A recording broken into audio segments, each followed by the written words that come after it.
I can see how those pressure plates are so important.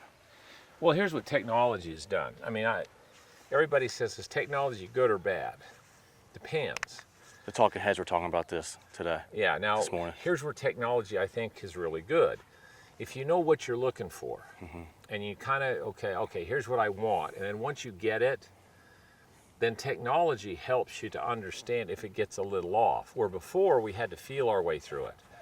So you knew you were a little off, but what was a little off? So you could go down some rabbit holes trying to fix things. Where the industry is now is pressure mats and that kind of thing, and the technology that's available. These guys get more and more consistent because they're more and more consistent with here's what I want. Here's where I want my balance when I set up. This is what I want it to do through the ball. And the pressure mats and all the technologies that they can use can monitor if they're on or off.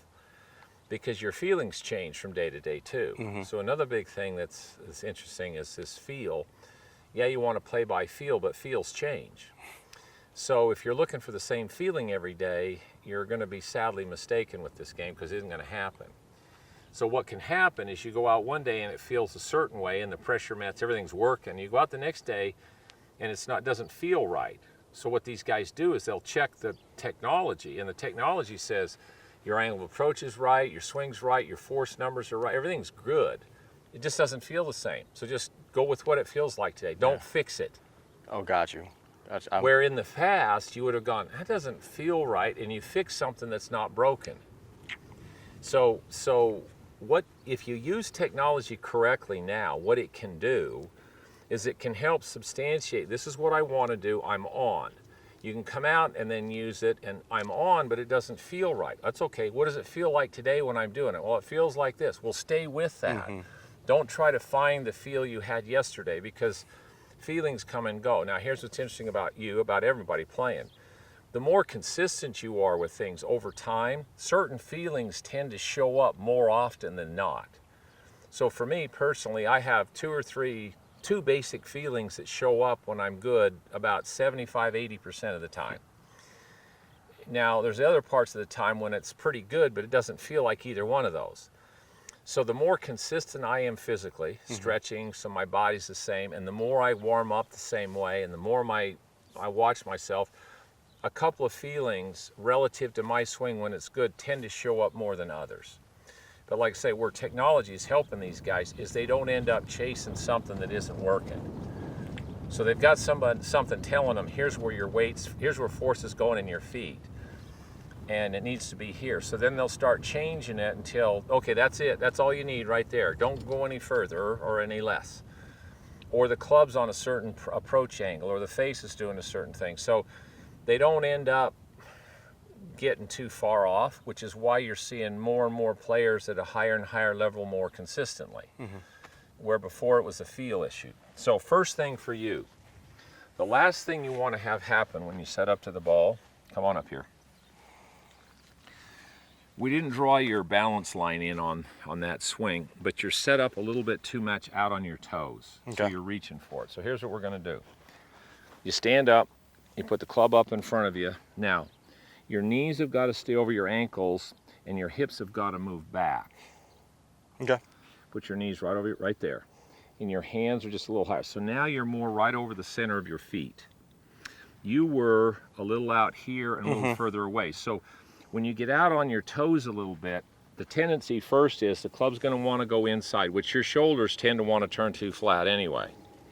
The other thing is once you get out on your toes and the club gets back here, now as you start back into the ball, your body tries to get back underneath you, so it throws your hips underneath you. Does that make sense? To self-balance. Yeah, it's offsetting forces. So now you're going to set up, I want you to feel like you're sitting more in the center towards your heel. So you're going to have to get a little closer to the ball. Right, so now you're sitting, there we go. Good.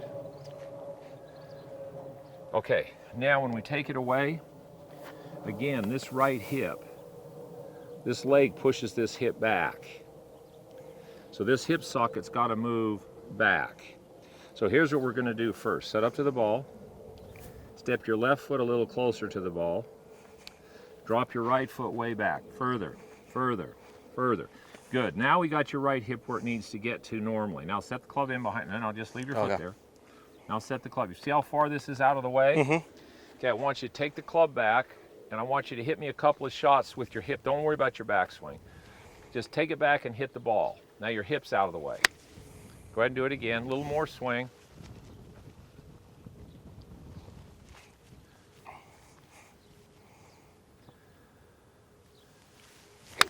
Attaboy.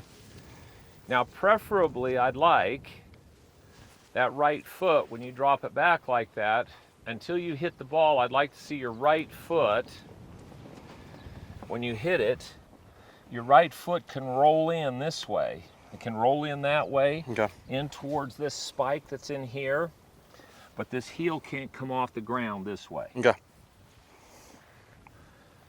So you get a little closer to the ball. Right hip's out of the way, good. Now, you feel that space you've got for your arms? Mm-hmm. All right, go ahead and hit it. Do it again.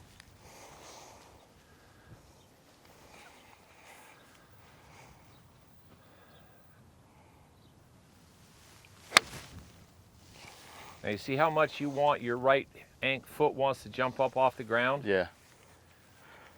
All right, so let's get it set up there. Not going to hit it very hard. I want that right foot. Oh my God. Okay.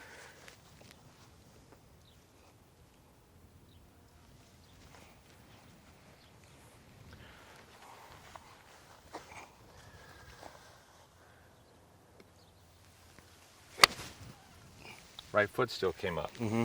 So this is the first thing I want you to work on. So we're good relative to your body. So the first thing we're working on here is you drop your right foot back so you feel what it feels like to get your right hip out of the way. Now set up to the ball. This is what's got to match that. When you take the club away, at some point in time in your head, you thought you were supposed to do this. Turn. Your shoulders work this way. They tilt down. You see, when they go this way, your left knee comes in, it goes in this way, and weight goes into your right hip. So there you go. So your left shoulder's going down a little bit. So your right hip's back, and as you take the club away, you feel like your there you go, your left shoulder goes down. Much better. Good job.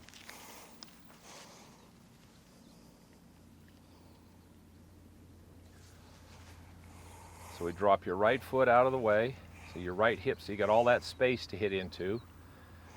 Now as you swing the club back, your left shoulder goes down, the club goes up. Much better. Good job.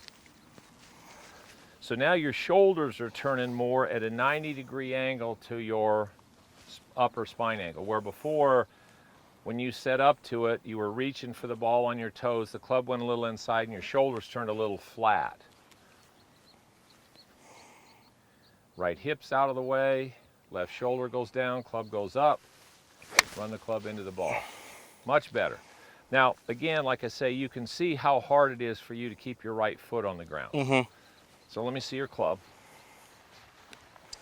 So this has got to get to the point where you go, okay, you get set up to it, you drop your right foot back and you go, all right, I'm going to hit this ball. Now, if you watch my right heel, what did my right heel do? Absolutely nothing. Now, I actually pushed down into the ground, into this heel. I pushed in there a little bit, but what I didn't do is push out. So I didn't push this hip out.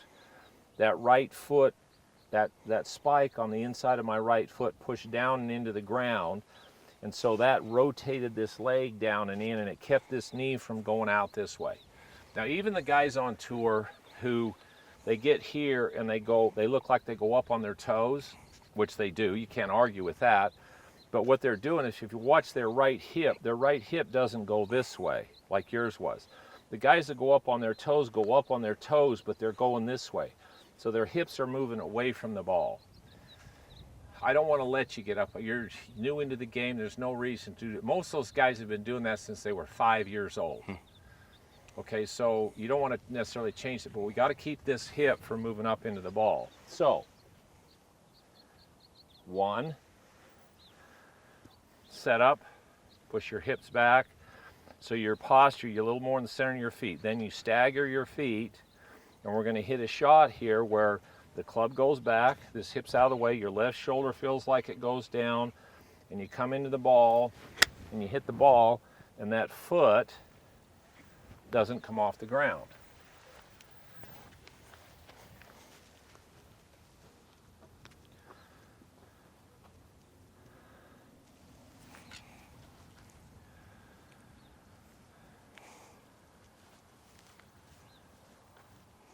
Good, then you step your left foot a little closer. Good.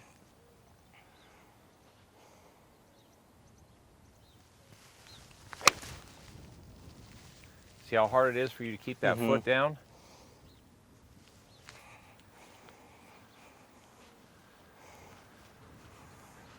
Step your left foot in a little closer. Drop your right foot back. Okay, now hit it 50 yards. So I'm not going to let it go now. Do it again. So this is a bit of an exaggeration, but I want you to feel what it feels like to be able to keep pressure in here, especially when you see all the room there is. Your right hip's out of the way. Left shoulder goes down, arm goes up, boom, hit it. Now, is this an exaggeration? Yes, it is, but you've got to start to feel what that feels like.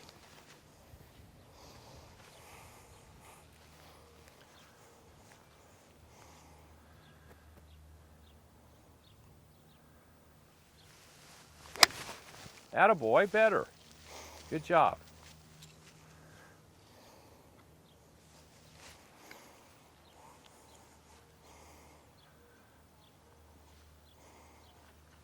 Good.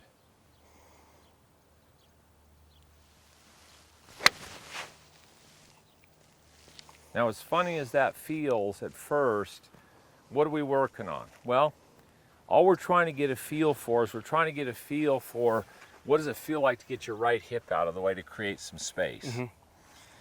Nicholas used to talk about, he didn't talk about turning his hip, he said he tries to get his right hip as far out of the way as he could. So he set up the ball, as he moves back, he tried to use his right leg to get his right hip as far out of the way, so he's trying to create space. Tiger said he wanted his right hip as deep as he could get it. Neither one of them used the word turn. One said get it out of the way, one said get it deep. They didn't say turn. So for you, it's critical to get set up on balance where you're not on your toes, where you can actually move away from it and still hit it. Okay, so go ahead and do that one more time.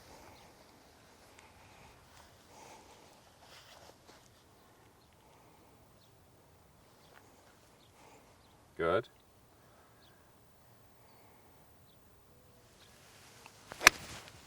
That's awesome. Now you also feel when you're doing that, in your right hip feels, did you feel where your weight went in your left foot? It went back towards your left heel. See, now it's starting to move, which we're gonna, in a few minutes, when we come back to pitching, we're gonna show you how to trigger your left hip. So your right hip moving out of the way is also right hip out of the way, left shoulder down. Right hip out of the way, left shoulder down.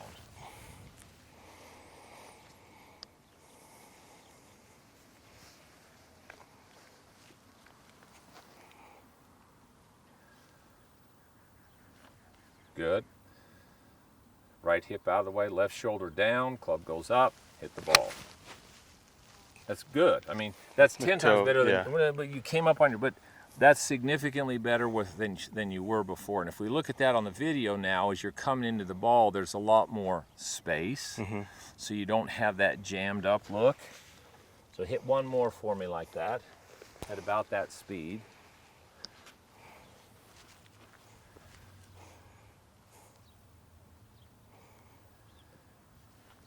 Step a little closer with your left foot. There you go. Right hip out of the way.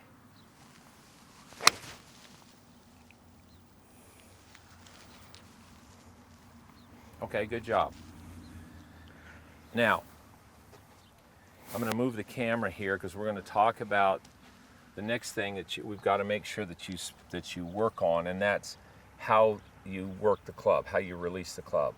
And your foot being dropped back is a big part of being able to do that.